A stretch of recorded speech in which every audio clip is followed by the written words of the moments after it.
నెల్లూరు ప్రజలకు good news. అత్యాధునిక పరికరాలతో ఆర్థో సేవలు ఇప్పుడు మన కోసం మన నెల్లూరులో.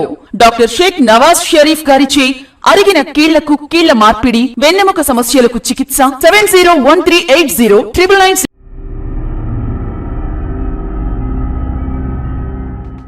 కామ్రేడ్ పెంచలయ్య బావమరిది మనతో ఉన్నారు, వారితో మాట్లాడదాం. ఎలా ఉండేవాడు పెంచలయ్య మీతో? పెంచలయ్య అందరితో బాగుండేవాడు. అందరినీ కలిసి ఆయన అయినా మాట్లాడితే అందరికీ 10 మందికి ఉపయోగపడతాయి, 10 మందిని తయారు చేసే అంత ఓపిక, అన్నిటికీ బాగా గట్టిగా ఉండేవాడు. మంచి మాటలు చెప్తాడు, మొత్తం మంచి ఏ చెప్పినా మంచిగానే ఉంటుంది, ఏదో ఒక అర్థం ఉంటుంది ఏ మాటలు చెప్పినా సరే. మా కమిటీగా ఏర్పడిన తర్వాత కూడా అందరిని కూర్చోబెట్టి అందరికీ మంచి చెప్పడం జరిగింది. చాలామంది మార్చడం కూడా జరిగింది ఈ కాలంలో. కరెక్ట్గా 1 నెలలో కనీసం 50 మంది దాకా మార్చాడు అక్కడ ఉండే వాళ్ళందరినీ. కాలి నుంచి అందరూ భయపడకుండా అందరూ హ్యాపీగా కూడా ఉన్నారు. ఆ బోర్డులు అన్ని నిర్మాణం ఏర్పాటు చేయడంతో, ఆర్ఈడి గ్రామ కమిటీ పెట్టడంతో, దాంతో ఒక 50 మంది కమిటీ సభ్యులను కూడా ఏర్పాటు కూడా చేయడం జరిగింది. అందరినీ బాగా తీసుకొచ్చారు. ఈ గంజాయికి వ్యతిరేకంగా ఒక కమిటీని కూడా ఏర్పాటు చేశాం. కమిటీని ఏర్పాటు చేసాము. ఇట్లాంటి ఏం జరగకూడదు అని చెప్పి కూడా చెప్పాము. వాళ్ళు కూడా మీరు కూడా వస్తే రాండి, మీరు గంజాయి అన్ని అమ్మకూడదు ఇక్కడ అని కూడా చెప్పాము వాళ్ళకి. ఎవరికి చెప్పారు మీరు? ఆడ అరవ కామాక్షి అని చెప్పి ఇంతకుముందు గంజా చిన్న పిల్లకాయలని 18 సంవత్సరాల లోపల పిల్లకాయలందరినీ గంజాకి అలవాటు చేసి వాళ్ళపైన కేసులు పడ్డ వాళ్ళు గాబానా వచ్చేటట్టుగా వాళ్ళనే ప్లాన్ చేసుకొని వాళ్ళని ఆసరాగా తీసుకొని వాళ్ళ దగ్గర గంజా పొట్టాలు అమ్మించడం కూడా చాలాసార్లు కూడా పట్టుకున్నారు. ఆమె పైన కూడా గంజా కేసు సీట్ కూడా ఉంది ఆయన పైన. ప్రతి ఒక్క పోలీస్ స్టేషన్లో కంప్లైంట్లు కూడా ఉన్నాయి వాళ్ళపైన, కేసులు ఉన్నాయి. ఒక 3 మటర్లు కూడా ఉన్నాయి వాళ్ళపైన, 3 మటర్లు కూడా చేస్తున్నారు ఇంతకుముందు. ఫస్ట్ దొంగతనాలు చేస్తా, ఆ తర్వాత వైసీపీ ప్రభుత్వంలో గంజాలు అమ్మడం మొదలుపెట్టారు.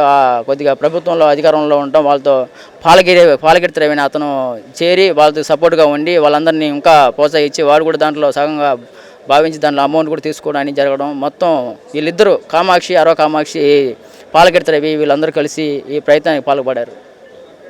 సరిగ్గా అసలు ఎన్ని గంటలకి ఈ హత్య జరిగింది?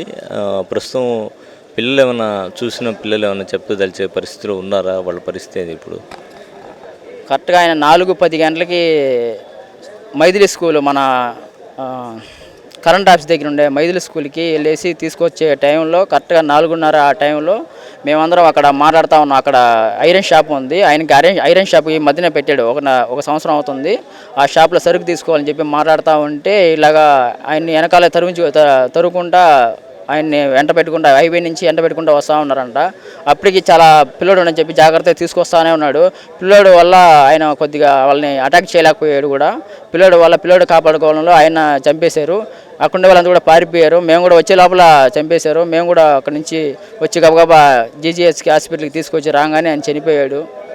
చాలా బాధాకరం. అసలే అలాంటి మనిషిని చంపడం, 10 మంది తయారు చేసే మనిషి అతను. 10 మంది చంపే మోసం చేసే మనుషుల్ని వదిలేశారు. అంటే ప్రభుత్వం నుంచి మీరు ప్రస్తుతం ఏం డిమాండ్ చేస్తున్నారు? ఏం కావాలి మీకు ప్రభుత్వం నుంచి? అలాంటి వాళ్ళు ఉంటే సమాజానికి అసలే సమస్య. చిన్న వాళ్ళ అమ్మా నాన్నలు పిల్లకాయలని కూడా చాలా ఇబ్బంది పడి మా కాడ వచ్చి కంప్లైంట్ కూడా చేయడం కూడా చాలా జరిగింది. చాలా బాధపడుతున్నారు అమ్మా నాన్నలు కూడా. వాళ్ళకి ఎంజాయ్ కేసులు ఇరుకోపోయారని చెప్పి పిల్లకాయలని కూడా ఎన్ని మార్చేదానికి ఆయన వచ్చాడు. ఇలాంటి ఎన్ని ఉండకూడదు, ఇంకోసారి ఇట్లా జరగకూడదు. వాళ్ళకి బాగా కఠినమైన శిక్షలు అన్నీ పడాలని మేము కోరుకుంటున్నాం.